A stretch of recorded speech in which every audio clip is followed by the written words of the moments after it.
पंजाब केसरी में आप सबका स्वागत है। मैं हूं चंद्रशेखर धरनी, हरियाणा के सहकारिता मंत्री बनवारी लाल जी हमारे साथ मौजूद हैं। बातचीत करेंगे इनसे। सर, आपका स्वागत है पंजाब केसरी में। Thank you. आज सर, मुख्यमंत्री जी ने अभी प्रेस रूम का यहाँ पर उद्घाटन किया है, सेक्रेटरिएट के 8th फ्लोर पर आपके पड़ोस में। इसको लेकर आपकी प्रतिक्रिया चाहूँ। देखो, सबसे पहले तो मैं आप सभी मीडिया भाइयों को बधाई देता हूं कि माननीय मुख्यमंत्री जी ने और जो आपका ये मीडिया सेंटर का अच्छा मतलब सुविधाएं देने का काम किया है। आपको आज के युग में जिस तरह से फास्ट इंटरनेट की जो बात करें या आपके बैठने की सुविधा की बात करें या और सुविधाएं हैं, वो सारी सुविधाएं इस मीडिया सेंटर में माननीय मुख्यमंत्री जी ने दी हैं। तो इसके लिए माननीय मुख्यमंत्री जी का भी धन्यवाद करता हूं और आप लोगों को बधाई देता हूं कि आप लोगों को एक जगह होगी बैठने के लिए और मीडिया के सभी बंधु यहाँ बैठ करके अपना काम प्रॉपर ढंग से कर सकते हैं। मुख्यमंत्री जी जब बात कर रहे थे तो बाजरे को लेकर भी उन्होंने कोई टिप्पणी की। वो टिप्पणी क्या है, उसको लेकर क्या आपका नीतिगत फैसला है?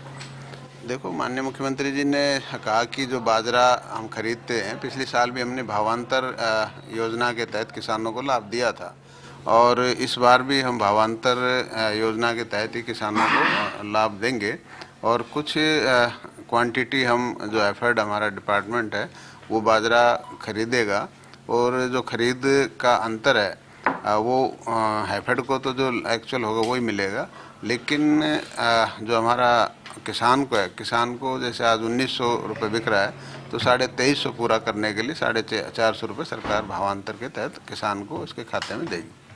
शुगर मिलें सही समय पर चलें, उनकी जो मेंटेनेंस है वो प्रॉपर हो, इन चीज़ों को लेकर पिछले दिनों आपने मीटिंग भी की थी। उस मीटिंग में क्या आपने दिशा निर्देश दिए और वो कितने के इम्प्लीमेंट हुए?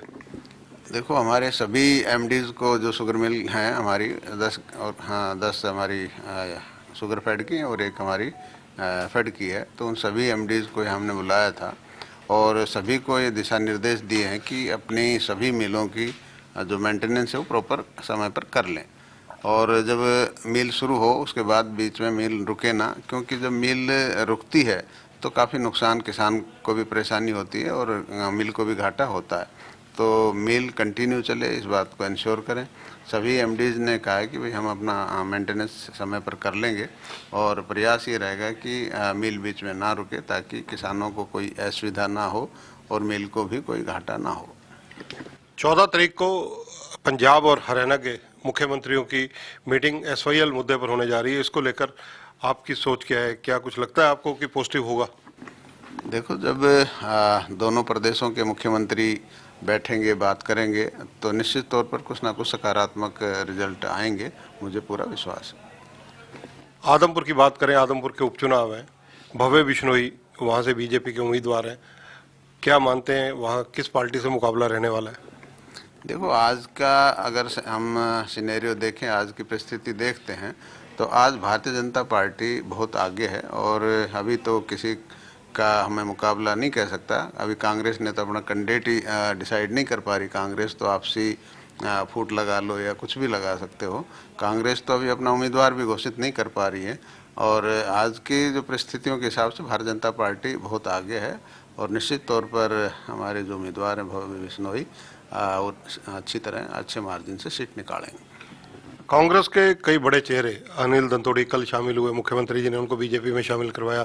इससे पहले कुलदीप बिश्नोई भजनलाल के पुत्र हैं, वो बीजेपी में आए।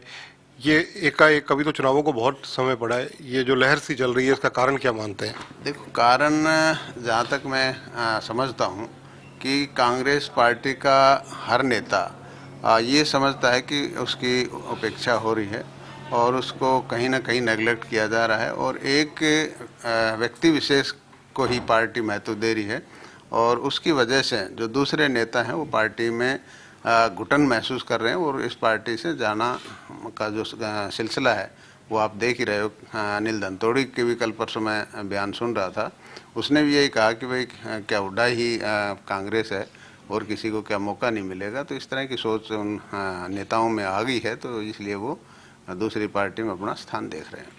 आपकी राजनीतिक टिप्पणी इस पर चाहूंगा कि जिस प्रकार से अभी आपने परिवारवाद का जिक्र किया, इशारों में अनिल दंतोड़ी के बयानों को लेकर कांग्रेस की जो हालत हो रही है, क्या ये पुत्रों को स्थापित करने, परिवारवाद को स्थापित करने के कारण हो रही है? यही लग रहा है कि भाई जैसे अभी भूपेंद्र सिंह हुड्डा भी अपने बेटे को स्थापित कर ही लिया, करना क्या है, और दूसरे लोगों को नेगलेक्ट किया जा रहा है। तो यही कारण है कि कांग्रेस में आपस में लोग एक घुटन सी महसूस कर रहे हैं और पार्टी के प्रति थोड़ा सा दूसरी पार्टियों के प्रति रुख कर रहे हैं। आम आदमी पार्टी गुजरात की तरफ भाग रही है, राजनीतिक मैदान उनको गुजरात नजर आ रहा है अब पंजाब के बाद, ऐसा क्यों आपको लगता है? देखो, गुजरात देश के प्रधानमंत्री नरेंद्र भाई मोदी जी का क्षेत्र गृह स्टेट है और अरविंद केजरीवाल को ये लगता है कि मैं नरेंद्र मोदी जी के क्षेत्र में जाकर अगर कुछ करता हूँ तो एक माइलेज, उसको पॉलिटिकल माइलेज मिलती है और इससे ज़्यादा मैं नहीं समझता कि वहाँ कुछ आम आदमी पार्टी कर पाएगी, क्योंकि सब लोग जो गुजरात के लोग हैं उन्होंने पिछले कई साल से भारतीय जनता पार्टी का शासन देखा है। माननीय नरेंद्र भाई मोदी का एज ए चीफ मिनिस्टर उनका शासन देखा है, एज ए प्राइम मिनिस्टर पिछले 8 साल से उनका शासन देखा है।